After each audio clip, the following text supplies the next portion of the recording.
Each of us begins life the same way. We are born with few of the skills we need to survive.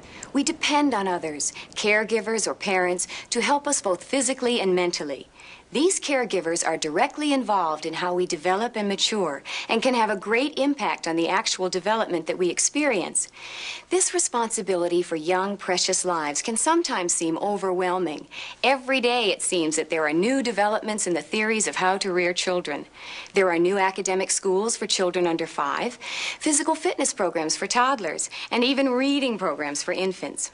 Are these extra childhood experiences necessary and helpful for children, or do they cause harm? There are many questions facing those raising a young child, and few places to turn for information.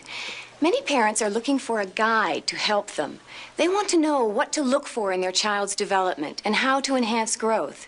This video has been prepared for you, the new parent.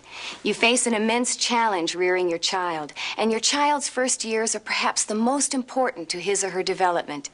You need all the information you can get on what your child really needs and how you can ensure that your child will have the chance for the fullest, most meaningful development. In the next 40 minutes, you will have a chance to see and learn how children develop. We will start with newborn infants and follow their growth up to the age of 2. You'll learn about feeding your baby, the development of his or her senses, and the developing of your child's motor abilities. We'll also talk about the learning process and how it occurs. Throughout this short video, you will receive a broad overview of the most accepted theories of child development. You can then use this information to make your own decisions about how you will raise your child. But most importantly, you will be able to understand how your child will develop and what role you can play in making that development as enriching as possible.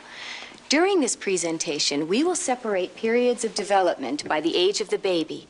We will begin by discussing the infant stage. Then we will cover 5 other stages: 0 to 3 months, the 3 to 6 month period, the 6 to 12 month period, the 12 to 18 month period, and finally the 18 to 24 month period.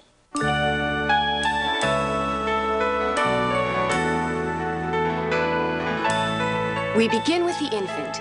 The average North American baby weighs 7.5 pounds and measures 20 inches at birth.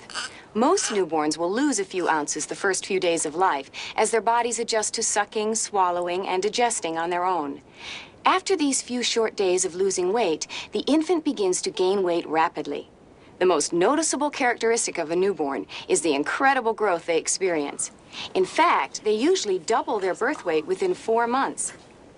At 12 months, the average infant has tripled its weight and measures nearly 30 inches. By 24 months, most boys have already reached half of their adult stature. Most girls have passed the halfway mark by an inch or 2. Much of the weight gained in the first few months of life is fat. This fat serves as protection in case the baby reduces his or her feeding for a few days. Such is the case with babies who are teething or have other problems. However, most babies gain enough fat by the age of 9 months, and the weight gain thereafter is primarily bone and muscle. When babies start walking, they really begin to lose the characteristic baby fat and begin to build muscle. When the baby is born, the brain and head are large. The brain is already 25% of its adult weight, and the brain is developing quickly to give the infant the skills it needs to survive. With this rapid growth, the developing child has a great need for nourishment. A baby needs nearly 50 calories per pound per day, which is more than twice the need of an adult. So babies eat many times a day. A few years ago, it was thought that babies should be put on a feeding schedule and receive food at regular intervals. The current theory holds that babies should be fed on demand. This way, the baby determines when and the amount of food it eats. This is especially successful when breastfeeding, because the baby's feeding stimulates the breast to produce the amount of milk needed. One problem with bottle feeding is that many parents assume that the baby should drink the same amount of formula at every feeding. But babies will take different amounts of milk according to their needs. With breastfeeding, the parent cannot monitor the amount of milk the baby is taking, and the problem of how much milk the baby is consuming is rarely addressed. Remember, whatever your feeding method, let the baby decide how much it will eat. There has been a great debate over the years over whether breastfeeding or bottle feeding is better for the baby. In some cases, bottle feeding may be the